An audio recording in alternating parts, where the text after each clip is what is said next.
कस्बे के रामपुरा रोड स्थित हरियाणा सीनियर सेकेंडरी स्कूल में बुधवार को वार्षिक पारितोषिक वितरण समारोह का आयोजन किया गया। इस कार्यक्रम में मुख्य अतिथि के रूप में जींद के एडिशनल एसपी हर्ष वर्मा व एसडीएम सत्यवान मान, नायब तहसीलदार रामपाल शर्मा ने विशिष्ट अतिथि शिरकत की, जिनका स्कूल में पहुंचने पर स्कूल चेयरमैन बलबीर सैनी ने स्वागत किया। कार्यक्रम के दौरान स्कूल के बच्चों ने रंगारंग प्रस्तुतियां पेश कर सभी का मन मोह लिया। स्कूली बच्चों द्वारा प्रस्तुत किया गया नृत्य कन्या भ्रूण हत्या जैसी सामाजिक बुराइयों को खत्म करने के लिए नाटक पेश किए गए। वहीं छोटे छोटे बच्चों द्वारा प्रस्तुत किए गए कार्यक्रम भी सराहनीय रहे। मुख्य अतिथि एएसपी हर्ष वर्मा ने स्कूल में शिक्षा व खेल में उत्कृष्ट प्रदर्शन करने वाले विद्यार्थियों को मेडल पहनाकर सम्मानित किया। इस अवसर पर मुख्य अतिथि एएसपी वर्मा ने कहा कि हमारी नई पीढ़ी भारतीय संस्कृति को भूलकर पश्चिमी संस्कृति को अपना रही है, जिसके घातक परिणाम भी हो सकते हैं। उन्होंने सभी अभिभावकों को संदेश देते हुए कहा कि वह अपने बच्चों को अच्छे संस्कार दे, वह भारतीय संस्कृति के बारे में बताए ताकि वह भारत के अच्छे नागरिक बन सके।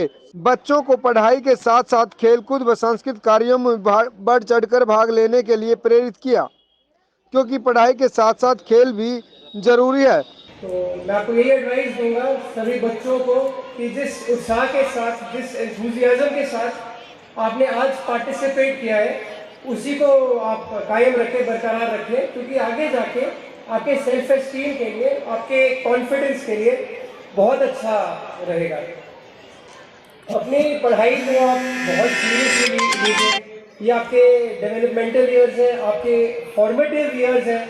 जो लर्निंग्स आप ग्रहण करेंगे इस टाइम में, इन 10-15 साल में, ये आपके कैरेक्टर को शेप करेंगे। आगे जाके जो आपकी बाकी लाइफ है, जिस किस्म के आप व्यक्ति बनेंगे, उसी को डिटरमिन करेंगे। और मैं आपको ये भी सलाह दूंगा कि अभी अपने आप को बाउंड डाउन मत कीजिए कि आगे जाके मुझे डॉक्टरी करनी है, इंजीनियर बनना है। अभी आप यंग हैं, अभी सारे द्वार आपके लिए खुले हैं, सारी अपॉर्चुनिटीज आपके लिए अवेलेबल है। खुद को एक्सप्लोर कीजिए, खुद को जानिए, पता लगाइए आपके इंटरेस्ट क्या है, आपके हॉबीज क्या है, आपके पैशंस क्या है, आपके टैलेंट्स कहाँ पर लाए करते हैं, और उन्हीं को डेवलप कीजिए, उन्हीं को होन कीजिए। आप खुद पाएंगे कि आगे जाके उन फील्ड में, उन क्षेत्र में काम करके आपको कितना अच्छा लगेगा। बहुत अच्छी बात बताऊंगा, लाइफ में आप 2 हॉबीज जिंदगी भर मेंटेन करने के लिए निश्चित कर लीजिए। एक कला से संबंधित, वेदर म्यूजिक हो या राइटिंग हो या लिटरेचर हो या डांस हो, इसी के संबंध में कुछ कर लीजिएगा। दूसरा फिजिकल फिटनेस के लिए, ये जिम हो सकता है, स्पोर्ट्स हो सकता है, रनिंग हो सकता है, खेलकूद हो सकता है। ये 2 हॉबीज आपके फिजिकल और मेंटल हेल्थ दोनों का एकदम बहुत बढ़िया ख्याल रखेंगे। और बच्चों, अपने दोस्तों को सोच समझकर चूज कीजिएगा। आप ऐसा कोई कदम ना उठाए जिससे आप किसी बुरी संगत में पड़े। ऐसे दोस्त आप चुनिए जो आपका भला चाहते हो, जो आपकी कमियां चुपचाप प्राइवेट में बताए और आपके लिए the best version of your self बनने में आपको प्रोत्साहित करें। डिसिप्लिन फॉलो कीजिए, एक डेली टाइम टेबल मेंटेन कीजिए। अगर आप ये आदत अभी से डालें, आपको पता चलेगा कि आपका टाइम मैनेजमेंट में आपको बहुत आसानी होगी। आगे जाके आपको लगेगा कि यार इतनी चीजें हम दिन में कैसे कर सकते हैं। आपको अगर आप देखिए, आप डिसिप्लिन रहेंगे, एक टाइम टेबल बनाएंगे और उसे फॉलो करेंगे, आप पाएंगे कि आप अपने स्टडीज के साथ अपनी सोशल लाइफ, अपने हॉबीज, बाकी सब कुछ बहुत अच्छे से मेंटेन कर सकते हैं, बैलेंस रख सकते हैं। मैं आपसे यही बोलूँगा कि अगर सोशल मीडिया पे, व्हाट्सएप पे कुछ भी शेयर करते समय आप बहुत सावधानी बरतिए, ठीक है। खासकर ये लड़कियां जो हमारी बेटियां हैं, आप मान के चलिए कि अगर कोई चीज़ प्राइवेट नहीं रहती, वो 100% पब्लिक डोमेन में आ जाएगी। तो इसलिए सोशल मीडिया में कोई भी आपका कोई पर्सनल इंफॉर्मेशन है किसी भी टाइप का, उसे शेयर करते समय आप बहुत सावधानी बरतिए। तो फाइनली मैं यही बोलना चाहूँगा, फिर आगे जाके आप लोग बड़े होंगे। अडल्टहुड बहुत ही स्ट्रेसफुल टाइम है, लेकिन इसका मतलब ये नहीं है कि आप अपने चाइल्डिश स्पिरिट को, अपने चाइल्डिश इंस्टिंक्ट को कभी त्यागें। एक sense of curiosity towards the world हमेशा रहनी चाहिए। एक we should always be a learner, हमें जानना चाहिए, एक जागरूकता रहनी चाहिए हमें। और फाइनली हमें चाहे जैसी भी परिस्थिति हो, हमें हमेशा मुस्कुराते रहना चाहिए। उनके अभिभावकों का, स्कूल की मैनेजमेंट, प्रिंसिपल, इन सब का बहुत आभारी हूँ कि आप सबसे रूबरू होने का एक अवसर मुझे दिया है। वैसे तो आप सब वाकिफ़ हैं, कोरोना के बाद हमारी दिनचर्या दोबारा रूटीन पे आ गई है, लेकिन बच्चों के प्रोग्राम आपने देखे ही होंगे। जिस उत्साह से और जिस लगन से उन्होंने तैयारियां करके आपके सामने प्रस्तुतियां दी हैं, वो भी उसकी गवाही है कि जिंदगी दोबारा पटरी पे लौट आए।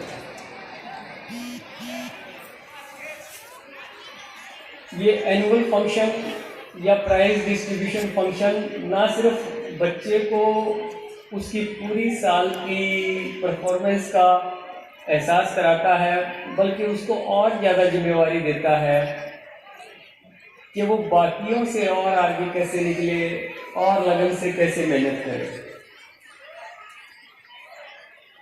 सभी बच्चे प्रतिभाशाली होते हैं, लेकिन उनको तराशने में जो मेहनत टीचर कर रहे हैं और जिस लगन से कोई बच्चा उसको समझ पा रहा है, वही एक दूसरे में फर्क पैदा कर देता है। सभी बच्चे दिमाग से एक जैसे हैं, लेकिन लगन और मेहनत उनमें फर्क करती रहती है। तो मेरे सभी बच्चों से विशेष अनुरोध है कि वही आने वाले कल के भारत के बागडोर संभालेंगे। इन्हीं में से कुछ बच्चे ऊंचे ओहदों पे जाएंगे। कि जिंदगी में जितना हो सके मेहनत जरूर करनी चाहिए। कि जिंदगी मानव जीवन आपको बार बार नहीं मिलना है। इस जीवन में जो कुछ करके जाएं वो आगे यादगार बने। इतिहास में इतने सारे जो नाम हैं वो इसीलिए नहीं है, उनकी मेहनत जो थी औरों से अलग थी। इसलिए बच्चों से विशेष अनुरोध है कि वे भी औरों से अलग मेहनत करें तथा अपने मुकाम को प्राप्त करें। पुनः मैनेजमेंट का, स्टाफ का, आप सब प्यारे बच्चों का बहुत बहुत धन्यवाद कि मुझे मौका दिया आपसे रूबरू होने का। धन्यवाद। Thank you sir. स्कूल के चेयरमैन बलबीर सैनी ने कहा कि बच्चों के लिए इस तरह के कार्यक्रम बहुत ज़रूरी होते हैं, क्योंकि इस तरह के मंच पर बच्चों को अपनी प्रतिभा को निखारने का अवसर मिलता है, जिस कारण आज स्कूल में बच्चों को ऊंचे दर्जे की शिक्षा दी जाती है। इस मौके पर स्कूल प्रबंधक राजेश सैनी ने क्या कहा, सुनिए ये रिपोर्ट। और आपको बताना चाहेंगे हम, ये हमारा एनुअल उत्सव है जो हम हर साल करते हैं। और इस एनुअल उत्सव में बच्चे के हम एकेडमिक्स और को करिकुलर एक्टिविटीज़ पे ध्यान देते हैं और बच्चों की हर परफॉर्मेंस को हम पेरेंट्स के सामने लाने की कोशिश करते हैं। और आज के हमारे चीफ गेस्ट सर जो किसी परिचय के मोहताज नहीं हैं, वो खुद एक IPS officer IPS Shri Harsh Verma जी, जो कि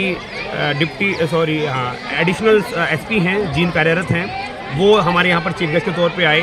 मुझे लगता है वो किसी परिचय के मोहताज नहीं, क्योंकि खुद उनके पिताजी एक IAS अधिकारी रहे हैं जो कि 1985 बैच के टॉपर रहे, और उसके बाद वो हरियाणा होम सेक्रेटरी भी रहे हैं। और उसके बाद उनकी जो मिसेज हैं, उनकी जो मैम हैं, she is also as a IPS officer हैं, जो कि एडिशनल SP सोनीपत में कार्यरत हैं। तो सर ने बच्चों को काफ़ी मोटिवेट किया, काफ़ी कुछ बताया, और होप्स उन्होंने बच्चों को यही एक फ्यूचर के लिए प्लानिंग दी कि आप किस तरीके से अपनी पढ़ाई को आगे बढ़ा सकते हो और आगे आप UPSC की तैयारी कर उनकी तरह एक ब्यूरोक्रेट बन सकते हैं। जी सर, आज एक हमने ऐप देखा, उसमें सेल्फ डिफेंस का बच्चों को बहुत सुंदर था। क्या आपके स्कूल में भी बच्चों को सेल्फ डिफेंस क्लासेस दी जा रही है? बिल्कुल बिल्कुल, हमारे विद्यालय में कि हमने एक छोटी सी आपकी प्रस्तुति आपके सामने रखी, जो कि सेल्फ डिफेंस में है। सेल्फ डिफेंस के अंदर गर्ल्स बॉयज़ सभी के लिए है, और मुझे लगता है कि भविष्य में इसकी हमें बहुत ज़्यादा जरूरत पड़ने वाली है। रीज़न इज़ दैट क्योंकि गर्ल्स को भी बाहर सोसाइटी में बहुत सी चीज़ें फेस करनी पड़ती है और बॉयज़ को भी। और हम चाहेंगे भविष्य में हमारे बॉयज़ और गर्ल्स बहुत ज़्यादा मोटिवेटेड और सेल्फ डिफेंस में आत्मरक्षा में वो आगे रहें, ताकि उनके ऊपर कोई भी अगर विपत्ता आती है तो उसको सामना कर पाए। सर मोटिवेशन कहाँ से मिला? इतना अच्छा आपने बड़ा प्रोग्राम किया है, इतना संभालना बहुत मुश्किल बात है। आपने जैसे कहा कि क्राउड बहुत था, कहाँ से मोटिवेशन मिला और स्टाफ को और पेरेंट्स को क्या कहना चाहेंगे? मैम एक्चुअली क्या था, एक्चुअली ये फंक्शन है वो पूरे स्टाफ का और बच्चों का फंक्शन है। मोटिवेशन तो मैम हमें खुद बच्चों से और मे भी पूरे स्टाफ को हमें एक दूसरे से मिलता रहता है। बट जो हमारे आज के चीफ गेस्ट थे, हमारे स्पेशल गेस्ट मैं बताना भूल गया था, श्री एसडीएम सफीदो श्री सत्यवान सिंह मान जी आए थे, और हमारे गेस्ट ऑफ ऑनर में डीएसपी आशीष कुमार जी और हमारे नायब तहसीलदार रामपाल शर्मा जी वो की इनवाइट थे और वो आए थे। तो मेरे सिर्फ इतना ही कहना है आपको कि ये मोटिवेशन हमें ब्यूरोक्रेसी से मिलता है। जो हमारे नौकरशाह हैं जब अच्छा काम करते हैं सोसाइटी को अच्छा मैसेज आता है, और वो जब पूरे डिस्ट्रिक्ट को संभालते हैं तो school is not a big issue, क्योंकि स्कूल कोई बहुत बड़ी संस्था है, और जब बड़े लेवल के प्रोग्राम वो संभालते हैं तो हमें उनसे ही मोटिवेशन मिलता है कि हम अपने स्कूल के छोटे से प्रोग्राम किस तरीके से मैनेज करें। तमाम स्कूल एनुअल फंक्शन करते हैं, कोई कंपटीशन लगता है आपस में? सर कंपटीशन तो नहीं कहेंगे सर, ये है कि देखो हर स्कूल ने अपना 100% देने की कोशिश किया। मैं ये कहूँगा कि हरियाणा परिवार अपने आप में एक बहुत बड़ा परिवार है और लगभग 40 साल से इस क्षेत्र में एजुकेशन सेक्टर में सेवाएं दे रहा है, तो हमें भी हर दिन हर कुछ नया सीखने को मिलता है, और हमने भी बहुत जगह सीखा और उसको इम्प्लीमेंट किया है।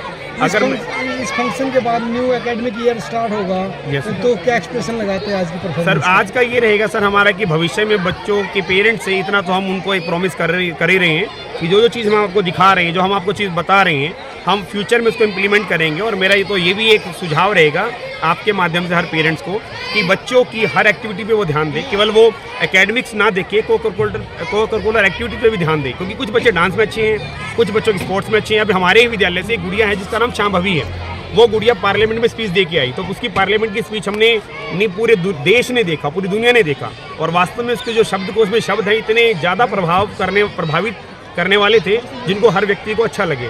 साथ में हमारी गुड़िया इस विद्यालय से है तुलसी, उसका नेशनल एथलेटिक्स में सिलेक्शन हो गया है। तो बच्चे ही कुछ ना कुछ हमें मोटिवेट करते हैं और वो बच्चे औरों को मोटिवेट करेंगे, और ये जो न्यू सेशन होगा उसमें भी इसका प्रभाव देखने को मिलता है कि हर माँ बाप चाहता है मेरा बच्चा आगे जाए, वो किसी फील्ड में हो। क्योंकि एक लाइन में जरूर बोलूँगा अंत में कि सक्सेस इज बिग मैटर, वो कैसे मिली वो कोई मैटर नहीं करता, पर सक्सेस मिलना बहुत जरूरी है। इस संदर्भ में स्कूल की प्रिंसिपल संगीता भाटिया भी मौके पर मौजूद रही और सभी कार्यक्रमों में सभी अभिभावकों के साथ तालमेल बैठाने में सभी अध्यापक गणों का भी सहयोग रहा। इस पर संगीता भाटिया ने क्या कहा, सुनिए ये रिपोर्ट। मतलब ये होता है कि एनुअल फंक्शन का मेन मैटर ये होता है कि हर बच्चे को करिकुलर एक्टिविटी में पार्टिसिपेट करवाया जाए। पूरा ईयर बच्चे बहुत अच्छे तरीके से स्टडी करते हैं, लेकिन एक टाइम ऐसा होता है जो पेरेंट्स को भी लगता है कि हम स्कूल में जाके देखें हमारा बच्चा किस तरह से एक्टिविटीज़ में पार्टिसिपेट कर रहा है। कोशिश यही थी कि हर बच्चे को अच्छे से एक्टिवेट करने की, हर बच्चे को स्टेज पर लाने की, और डिफरेंट एक्टिविटीज़ में जिन बच्चों ने बहुत अच्छा पार्टिसिपेशन किया है, बहुत अच्छी अचीवमेंट दी है, उनको हमने यहाँ पर प्राइजेस भी दिए हैं। यही हमारा एज ए प्रिंसिपल आपने क्या चीजें फेस की? मलकी सर प्लीज क्या चीजें फेस की हैं? इस वाली ब्रांच से हमने सोनू इन सर बच्चों का इतना अच्छा परफॉर्मेंस Again, किया है कि हमें ऐसा लगता है कि जब ये छोटे बच्चे इतना अच्छा कर पा रहे हैं तो दिन प्रतिदिन ये बहुत अपने आप को इम्प्रूव कर पाएंगे और बहुत अच्छी नागरिक बनेंगे। मैम पेरेंट्स को कुछ संदेश देना चाहेंगे इस? हाँ बिल्कुल, हमारे स्कूल के माध्यम से, हरियाणा सीनियर सेकेंडरी स्कूल के माध्यम से मैं यही संदेश देना चाहती हूँ कि हमारे स्कूल में जितनी भी एक्टिविटीज़ हो रही हैं उसमें इक्वली पार्टिसिपेशन करें, हर बच्चे को इक्वली मौका मिलना चाहिए। और हम चाहते हैं उनको जब भी मौका मिलता है हमारे साथ जुड़ कर रहें। 22 डेज हमने बच्चों की प्रिपरेशन कराई है, बहुत शॉर्ट टाइम में बच्चों ने बहुत अच्छी एक्टिविटीज़ तैयार की है। Thank you so much ma'am.